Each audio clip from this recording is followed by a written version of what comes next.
Assalamualaikum warahmatullahi wabarakatuh. Nama saya Rindi Malahayati, NPM 19220018. Video ini untuk memenuhi tugas mata kuliah Sejarah Indonesia Masa Islam hingga tahun 1908 yang diampu oleh Dr. Randa Haji Sumiatun MPD.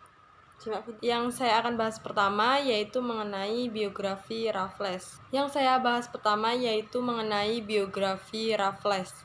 Raffles mempunyai nama lengkap yaitu Thomas Stamford Bringley Raffles dan lahir pada 6 Juli 1781 berkewarganegaraan Inggris.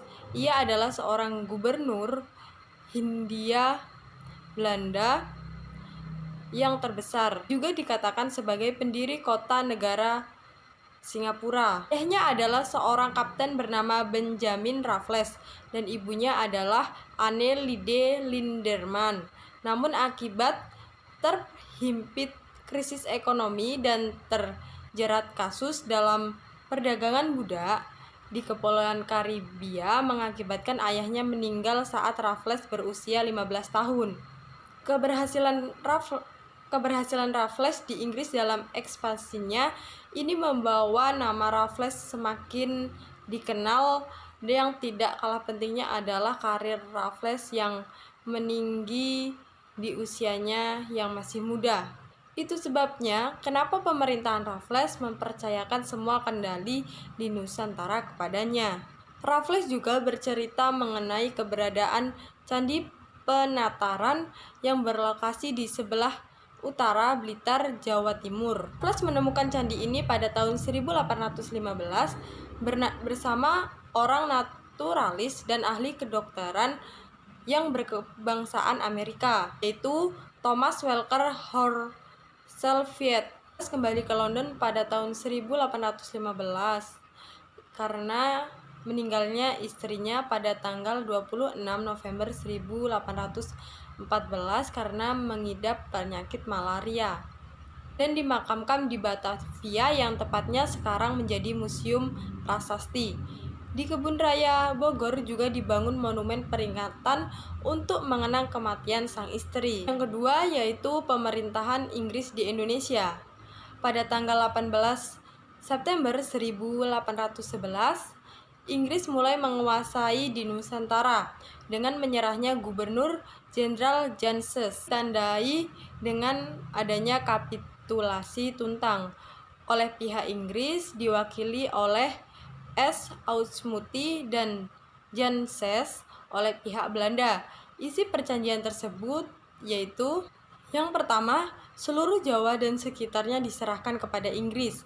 Yang kedua, semua tentara Belanda menjadi tawanan Inggris. Yang ketiga, semua pegawai Belanda yang mau bekerja sama dengan Inggris dapat memegang jabatannya terus. Dan yang keempat, semua utang pemerintahan Belanda yang dahulu bukan menjadi tanggung jawab Inggris. Di Indonesia, Raffles juga memegang 3 prinsip, diantaranya: 1. Segala bentuk kerja rodi dan penyerahan wajib dihapus, diganti penanaman bebas oleh rakyat.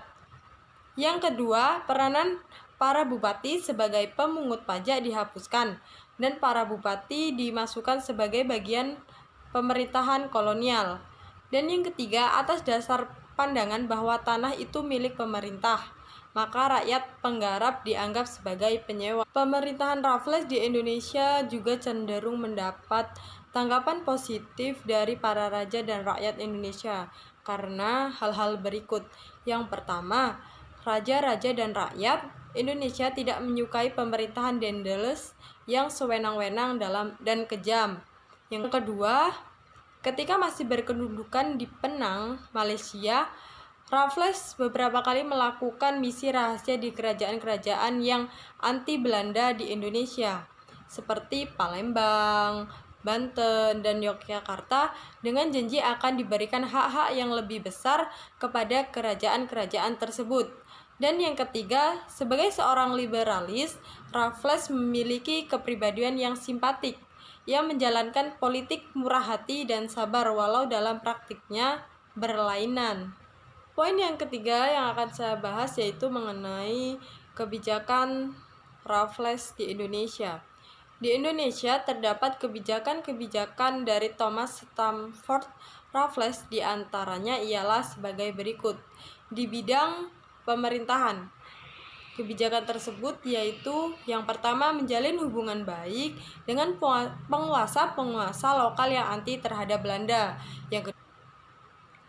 Yang kedua, Pulau Jawa dibagi menjadi 16 keresidenan. Yang ketiga, para bupati dijadikan sebagai pegawai pemerintahan sehingga mereka dapat gaji dalam bentuk uang. Di bidang ekonomi, kebijakan tersebut ialah yang pertama, pelaksanaan sistem sewa tanah atau pajak tanah yang kemudian meletakkan dasar bagi perkembangan sistem perekonomian uang. Yang kedua, penghapusan penyerahan wajib hasil bumi. Dan yang ketiga, penghapusan kerja rodi dalam perbudakan. Yang keempat, penghapusan sistem monopoli. Dan yang kelima, peletakan desa sebagai unit administrasi penjajahan. Dan yang terakhir, di dalam bidang ilmu pengetahuan. Yang pertama, menulis buku History of Java. Yang kedua, dirintisnya Kebun Raya Bogor. Dan yang ketiga, ditemukannya bunga Rafflesia arnoldi. Poin yang terakhir yang akan saya bahas yaitu mengenai berakhirnya pemerintahan Inggris di Indonesia. Penyebab berakhirnya kekuasaan Inggris di Indonesia adalah berkuasanya kembali Belanda setelah diberlakukannya Konvensi London. Konvensi London adalah kesepakatan kerjasama Belanda dan Inggris terkait dalam pembagian wilayah administrasi tanah jajahan mereka masing-masing. Konvensi London tidak lain merupakan pengembalian Indonesia kepada Belanda yang sempat diambil alih oleh Inggris, karena dianggap tidak ada untungnya bagi Inggris. Konvensi London disepakati pada tahun 1814 dengan penyerahan kembali Indonesia kepada Belanda. Isi dari Konvensi London adalah yang pertama, Indonesia dikembalikan kepada Belanda. Yang kedua, jajahan-jajahan Belanda seperti Ceylon, Kap Koloni, Guyana tetap di tangan Inggris.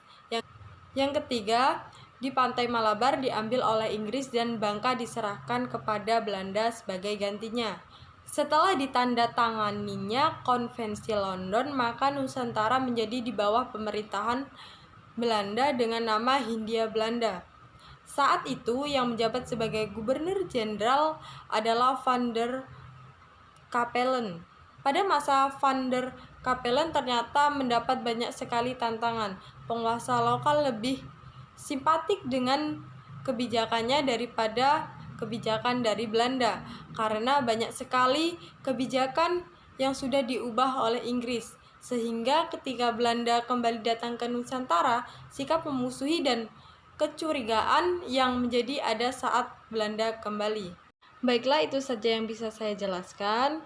Sebelum saya tutup, saya akan memberikan pesan moral dari materi yang saya jelaskan tadi, yaitu sebagai generasi muda dan penerus bangsa, kita wajib menjaga kedamaian negeri ini. Jangan sampai kita harus dijajah untuk sekian kalinya. Hal tersebut pasti lebih banyak merugikan kita dan generasi penerus nanti, sehingga kita wajib menjaga negeri ini dari tangan penjajah dan meningkatkan kemakmuran rakyat. Itu saja yang bisa saya jelaskan. Saya akhiri. Wassalamualaikum warahmatullahi wabarakatuh.